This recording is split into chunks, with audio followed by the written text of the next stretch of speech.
Ok, salut chers amis. Bienvenue sur ma chaîne YouTube. Si tu es nouveau sur la chaîne, abonne-toi, partage la vidéo, likez, commentez. Voilà, c'est la meilleure des choses. Il faut liker, il faut commenter. Aujourd'hui, nous allons partir en Afrique de l'Ouest et on va parler de l'Israël et la Somaliland. L'Israël qui vient de reconnaître la Somalie il y a quelques jours de cela comme un État entier, un État indépendant de la Somalie. Je vais vous faire une petite... je vais vous faire rappeler une histoire de la Somaliland et la Somalie. La Somaliland fut une colonie anglaise et la Somalie même était, comment appelle-t-on, une colonie italienne. Et juste après, au moment des indépendances, ces deux entités se sont entendues pour former un État qui s'appelle la Somalie. Et au fil du temps, en voyant l'allure du gouvernement central somalien, les Somaliens et Somalilandais ont exprimé leur vœu de prendre leur indépendance sous prétexte que le pouvoir central à Somalie-Mogadiscio ne tenait pas compte des accords qui étaient signés, qui permettaient à ces deux pays, c'est-à-dire le partage des richesses, le développement et autres, et que le gouvernement central était concentré seulement que sur la Somalie. Et ils ont oublié la Somaliland. Mais la question qui doit poser au début de ces années-là, comment ils se sont entendus pour former un État? Et aujourd'hui, s'il y a un problème, ces deux entités ne veulent pas s'entendre. Et je vais vous rappeler, la corne de l'Afrique, l'Afrique de l'Est, est un endroit d'un jeu géopolitique international et stratégique des puissances étrangères. Prenez l'exemple de la Djibouti, du Soudan. On se dispute du Soudan parce que, à cause d'installation des bases militaires. C'est très simple. Au Soudan, le conflit qui se passe au Soudan, c'est à cause des bases militaires qui se passent. Et que les États-Unis veulent interdire l'installation des bases militaires russes, comment on appelle dans, au Soudan, au port, je parle au port de Khartoum. Donc, les Russes veulent installer une base. Et pareil aussi pour la Somaliland. Si aujourd'hui l'Israël reconnaît la Somaliland, ça veut dire que tout est possible. Une coopération peut permettre l'installation d'une base militaire israélienne ou bien américaine sur les territoires somalilandais et ils vont utiliser pour emmerder et comment appelle-t-on les autres pays.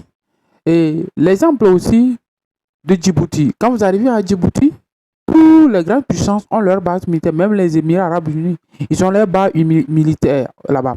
Aujourd'hui, ces puissances étrangères, leur objectif, ce n'est pas le développement de nos nations qui les inquiète, c'est la protection de leurs intérêts. Et tout le monde connaît le canal de Suez, parce que tous les bateaux, la majorité, le commerce, on parle de plus de 60, plus de 50%, je peux dire, du commerce maritime mondial se passe là-bas. Oui, tous les bateaux, les grands bateaux qui chargent depuis la Chine, c'est là-bas. Et donc, le problème important pour les États-Unis, pour la Chine, pour les autres puissances européennes et autres, pour protéger ces navires, ces grands navires, il faut avoir des bases militaires pour pouvoir combattre les pirates. Et c'est pour cela, ces entités qui sont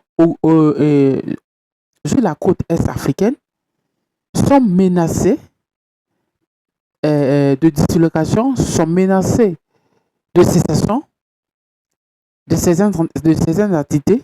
C'est le cas simple et typique du Soudan.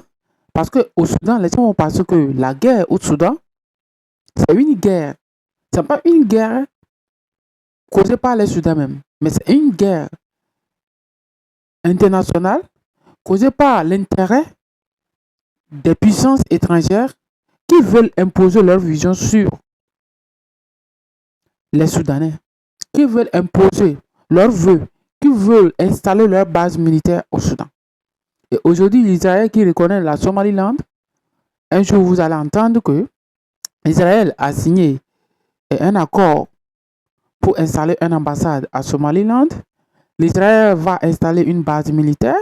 L'Israël va aller jusqu'à coopérer militairement avec la Somalie.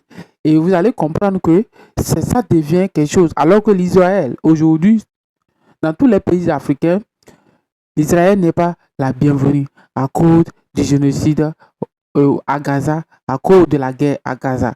Donc, ça veut dire que les pays africains, nos dirigeants doivent prêter attention à ce qui se passe sur le continent. Ils ne sont pas là pour notre développement. Leur objectif, c'est pouvoir parvenir à leur fin, pouvoir réaliser ce qu'eux, ils veulent pour leur peuple. Parce que en protégeant ces navires, ils protègent l'intérêt de leur peuple, pas l'intérêt des Africains. Parce que pour les Africains, les Africains ne valent rien. C'est clair. Donc, si tu es nouveau sur ma chaîne, si tu veux beaucoup de choses aussi, de vidéos, abonne-toi, tu dois partager la vidéo et liker. Et pour que beaucoup de personnes puissent voir mes contenus, je vous attends dans les commentaires.